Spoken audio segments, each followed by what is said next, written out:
여러분 안녕하세요. 장마감 직후 30분 만에 찾아오는 실시간 맞춤형 종목 상담 프로그램 주식해결사의 이주호. 안녕하세요. 정재입니다. 시장은 끝나도 투자는 끝나지 않죠. 여러분들이 고민하고 있는 종목들, 손실 보고 있는 종목들에 대한 고민 덜어드리도록 하겠습니다. 네, 아직 5월인데요. 벌써 폭염주의보가 내려진 곳들이 있다고 합니다. 네, 그러니까요. 네, 벌써부터 여러분들이 건강관리를 잘 하셔야 할 것 같은데요. 여러분들은 건강 잘 챙기세요. 종목은 저희가 챙겨드리겠습니다. 무료상담 전화번호 02786에 그리고 1073번 열려있고요. 문자번호는 1668-4917번입니다. 종목명, 매수가, 비중 모두 적어서 보내주시면 저희가 이 시간을 통해서 개운한 대응 전략 챙겨드리겠습니다. 30분 전에 우리 시장이 마감됐잖아요. 외환 시장은 그나마 이제 구두 개입 덕분인지 추가적인 약세는 좀 막은 것 같아요. 근데 위안의 약세가 계속되고 있더라고요. 그러다 보니까 아시아 증시가 전반적으로 좀 하락했고, 이렇게 시장이 불안하다 보니까 어떤 현상이 나타났냐면 기업들이 하락할 수도 있고 상승할 수도 있긴 한데 너무나도 과도한 하락을, 이 정도까지는 아닌데라는 생각이 들 정도로 과도한 하락을 보이는 기업들이 꽤 있더라고요. 내 종목이 만약에 이런 느낌이다 싶은 분들 지금 당장 전화와 문자를 보내주시길 바라겠습니다. 저희가 도와드릴게요. 주식해결사 출발합니다.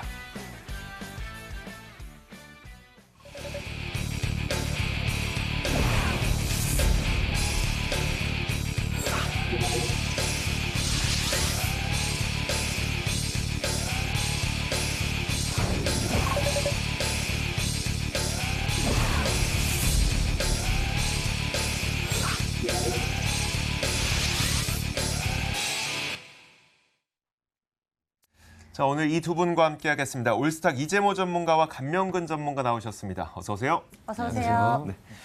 자, 장 마감부터 한번 살펴보도록 하죠. 코스닥도 꽤 많이 밀렸어요. 오늘 장 마감을 한번 정리해 주시면요, 이재모 전문가님. 네, 오늘 시장에 대해서 말씀을 좀 드리겠습니다. 일단은 코스피 먼저 말씀을 좀 드리겠는데요. 코스피 같은 경우는 2059선에 마무리가 되었고 약 보합 수준에서 오늘 지수 자체는 마무리가 좀 되었습니다. 장중 볼 때는 아마 2050선을 잠시 이탈 좀 하는 모습들도 보여주었는데요. 저점으로 볼 때는 지수가 한 2040선까지도 밀렸다가 장중 오후 들어서 조금씩 반등하는 모습들을 보여주었고요. 결국 2050선 정도에서는 어느 정도 마무리를 해주는 모습들. 제가 이번 주 내내 말씀드리는 게 2050선 되면서 이 어간에서는 계속 바닥을 조금씩 다져가는 모습들을 분명히 보여주고는 있는데요. 아직도 시장 자체로 볼 때는 상당히 불안하다 이런 모습을 좀 아마 시청자분들께서 많이 느끼실 겁니다. 그래서 역시나 바닥인 것 같긴 하지만 시장 자체로 볼 때 상당히 불안함을 여전히 가질 수밖에 없다. 이런 시장이다라고 말씀 좀 드리고 싶고요. 그나마 조금 긍정적인 것들은 지난주까지만 해도 외국인 매도가 상당히 강했었는데요. 일단은 3거래일 정도 외국인들이 순매수를 좀 해주는 모습들. 그러니까 외국인들 매도가 조금 줄어들고 있고 조금씩 소폭이나마 매수가 되고 있는 점들은 그래도 불안한 가운데 무언가 다시 올라갈 수 있지 않을까 하는 어떠한 작은 기대감들을 좀 가질 수 있는 시점들인 것 같고요.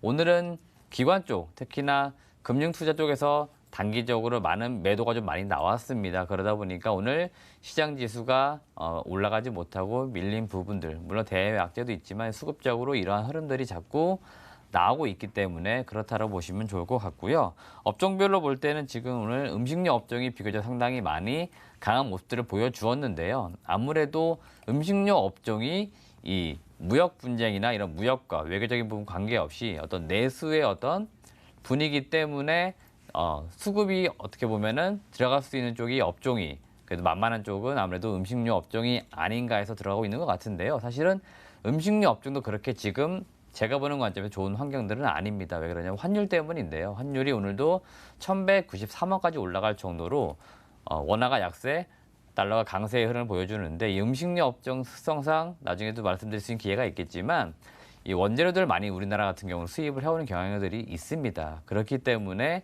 꼭 이 음식료 업종으로 지금 수급이 들어가고 종목들이 조금 올라간다고 하는 것들, 이런 것들은 정말 지금 우리 시장에서 매수할 만한 종목들이 그렇게 많이 없구나. 그렇기 때문에 전체적으로 볼 때는 관망하는 흐름들이 훨씬 더 강하다. 이렇게 보시면 좋을 것 같고요. 코스닥 시장도 말씀을 드리겠습니다. 일단 오늘 지수만 볼 때는 코스피보다는 코스닥이 좀 더 지금 불안하고 지금 안타까운 모습들이 나오고 있습니다. 일단 700선 정도는 어느 정도 계속 지지를 받았으면 좋겠다 하는 마음이 내심 있었는데요. 일단 오늘 장 마무리 700선은 지금 이탈되는 모습들. 그 지수로 볼 때 696선에 마무리되었습니다. 그리고 장 막판으로 내려오면서 더 밀려 내려갔습니다. 그러니까 반등 흐름 없이 꾸준하게 밀려 내려가는 모습들은 더 불안함을 나타낼 수밖에 없고요. 전일자 아무래도 정부에서 바이오와 관련된 정책들로 인해 가지고 그래도 오늘 그동안에 많이 올랐었던 이틀 정도 꾸준하게 올라왔었던 바이오 섹터 쪽으로 좀 더 투자 심리가 개선될 수 있지 않을까 이런 기대감도 사실은 많이 가졌습니다. 그렇지만 오히려 뭐 차익 실현 매물일지 또는 어떠한 기대보다는 좀 더 못 미치는 정책들이 나와서 있는지 바이오 쪽으로 오늘 그렇게 썩 좋은 흐름들은 아니었습니다. 그러니까 바이오가 많이 밀려 내려간 모습들, 이런 모습들이 전체적으로 지수가 내려간 요인이었다 말씀드리겠고요. 코스닥 150 정기 변경에 따라서 편입 편출된 종목들이 이번 주에 있었는데요. 비교적 이틀 연속으로 편입된 종목들은 그나마 개장 초반부터 좀 올라가주는 모습들을 보여주었고 그나마 빨간불 켜고 있는 거는 이 편입으로 인한 수급에 대한 기대감이 있는 종목군들, 이 종목군들이 조금 올라간 것 같습니다. 그렇기 때문에 지금 코스닥 시장도 마찬가지입니다. 그 다음에 앞으로도 계속될 건데 종목별 장세, 그 다음에 특정 이슈로 인한 섹터별 장세는 계속될 거기 때문에 지수보다는 좀 좋은 종목, 그 다음에 종목을 좀 집중하는 전략이 좋겠다라고 말씀을 드리고 싶습니다. 이재무 전문가와 함께 이렇게 오늘장 시장에 대해서 정리를 해봤습니다. 주식해결사에 이 종목에 대한 상담 문의해주고 계신 분들 문자로 빠르게 접수되고 있는데요. 오늘도 이렇게 새벽에 문자를 접수해 주신 분도 계십니다.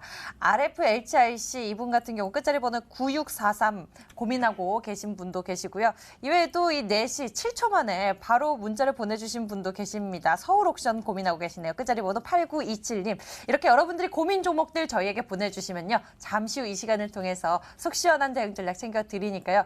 1668-4917번으로 여러분들 고민 종목들 어서 접수해 주세요. 그럼 계속해서 오늘장의 특징 종목들에 대해서 정리를 해보도록 하겠습니다. 감명금 전문가님 도와주시죠. 네, 간밤에 미국 증시부터 한번 정리해 보도록 하겠습니다. 지금 미국 증시 같은 경우에는 3대 지수 모두 하락 마감하였습니다. 많은 투자자들이 주목을 했죠. FOMC 의사로 결과는 결국 금리가 동결되면서 큰 영향을 끼치지는 못했습니다. 네, 다만 이제 미중 간 무역 분쟁이 아무래도 장기화될 가능성이 보이고 있는 가운데 중국에서 애플 불매운동 소식과 함께 그리고 퀄컴의 재판 결과가 대해서 증시를 압박한 것으로 그렇게 보이고 있습니다. 유가 또한 원래 원유 예상 재고치가 130만 배럴 감소를 이렇게 뛰어넘은 474만 배럴이나 증가했다는 소식에 2.7% 넘게 하락하며 혼란을 가중시키는 그러한 모습을 보였습니다. 장 초반에 우리 증시는 5G 관련주가 강한 흐름을 보여줬습니다. 미국의 하웨이 제재에 대한 반사의 기대감과 더불어 5G 인프라 투자에 대해서 이제 향후 성장 기대감이 작용을 하고 있어 전반적으로 고른 상승세를 보여준 것으로 보입니다. 이 중에서 오이솔루션 한번 살펴보도록 하겠습니다. 오이솔루션 같은 경우에 광트랜시버를 제조하는 그러한 기업입니다. 네, 광트랜시버 이점에도 한번 말씀을 드렸죠. 전기 신호를 B 신호로 전환해서 교환해주는 광통신망에 있는 그 핵심 부품이라 말을 할 수 있겠습니다. 1분기 어닝 서프라이즈를 기록하며 상한가를 기록하기도 했습니다. 그리고 오늘장에서도 보면 23% 넘게 급등을 하기도 했는데요. 그러나 차익 매물이 쏟아지면서 3.8% 상승한 56,700원에 마감하는 모습을 보였습니다. 네, 그리고 히토류 관련주도 어제에 이어서 오늘도 상승을 이어가는 모습을 보였습니다. 트럼프 대통령이 화해를 제재를 하자 시진핑 주석은 이제 진리 연구자석 과기 유한공사를 방문해서 히토류 공장이죠. 이쪽에서 무역 분쟁에도 활용할 수 있다. 이런 것들을 내비친 것으로 보입니다. 히토류 같은 경우에는 전기차뿐만 아니라 신재생에너지 그리고 스마트폰 그리고 각종 전자제품에 필수적으로 쓰이고 있는 물질을 할 수 있겠습니다. 중국에서 이제 생산량이 거의 70%가 넘는다고 합니다. 그래서 자원 무기화 움직임을 과거 옛날 일본과의 센가쿠 열도에서도 보여준 적이 있어가지고 시장에서도 걱정이 큰 모습입니다. 히토류 관련주 중에서는 유니온을 한번 살펴보도록 하겠습니다. 유니온 같은 경우는 바나듐이나 몰리브덴 같이 유통 그런 물질들을 가공하고 유통하는 그런 영위하는 기업입니다. 실적 측면에서 작년 보면 사실 적자로 전환해서 크게 볼 이유는 없습니다만 히토류 대체제로 주목을 받고 있죠. 페라이트 마그네트가 있습니다. 페라이트 마그네트 같은 경우에 유니온 머티리얼에서 생산을 하고 있는데요. 유니온이 대주주로 있어 그 주목을 받은 것으로 보고 있습니다. 그리고 반면에 화장품 관련주 같은 경우에는 좋지 않은 흐름을 보였습니다. 토니모리 같은 경우에는 지금 중국 법인 철수 소식이 나오면서 화장품주 대부분이 매도 물량이 출회되는 그런 모습입니다. 자, 그럼 여기서 토니모리 한번 살펴보도록 하겠습니다. 토니모리 경우에는 국내 로드숍 매출 순위로 봤을 때는 더 페이스샵, 이니스프리, 미샤에 이어가지고 4회 규모의 수준입니다. 자체 생산 설비는 없지만은 한국콜마나 코스맥스에서 화장품 제품들을 납품을 받아 판매를 주로 하고 있습니다. 이번에 중국 법인 두 곳 중에 한 곳을 2분기 내에 철수를 하기로 했고요. 그리고 오프라인 직영 매장 같은 경우에는 전원 다 철수를 한다고 합니다. 이 소식이 전해지면서 오늘 15.69% 하락한 9,780원에 마감하는 모습입니다. 네, 마지막으로 개별 종목들을 한번 살펴보도록 하겠습니다. 오늘 신규 상장한 종목이 있죠. 컴퍼니 K 같은 경우에 상한가를 기록을 했습니다. 컴퍼니 K 같은 경우는 중소기업의 벤처 투자 금융을 제공하는 벤처 캐피탈 업체입니다. 공모가는 4,500원이었고요. 오늘 시가 8,200원으로 화려하게 데뷔를 성공을 했고 앞으로의 움직임도 주목을 되고 있습니다. 그리고 다음엔 GB가 21% 넘게 급락을 하며 마감을 했고요. 그리고 바른테크놀로지 같은 경우에는 최대 주주 변경 소식에 19.3% 급락하며 마감하는 모습을 보였습니다. 이상으로 오늘장 특징 섹터 및 종목에 대해서 살펴보았습니다. 네, 이렇게 저희가 시장 한번 살펴봤습니다. 요즘에 저희한테 상담 접수해 주신 분이 꽤 많이 늘어났어요. 거의 하루에도 거의 50분 가까이 이제 저희한테 종목을 보내주시다 보니까 그 많은 분들 가운데 저희가 하루에 짚어드릴 수 있는 게 한 8개, 10개 정도 되거든요. 어제 또 실망했다고 이제 문자를 보내주신 분이 계셔서 0271님께서 2개의 종목을 저희한테 접수해 주셨는데 그 둘 다 채택이 안 되셨나 봐요. 저희가 최대한 많이 도와드리려고 하는데 그 많은 접수 물량 가운데 몇 개만 받으리다 보니까 어쩔 수 없이 이런 일들이 발생을 합니다. 좀 여러 번 보내주시면 날짜를 달리해서 여러 번 보내주시면 저희가 최대한 도와드리도록 할 테니까요. 너무 실망하지 마시고요. 자, 지금부터 여러분들의 종목 상담 도와드려야 되겠죠? 주식 해결사 이어가겠습니다.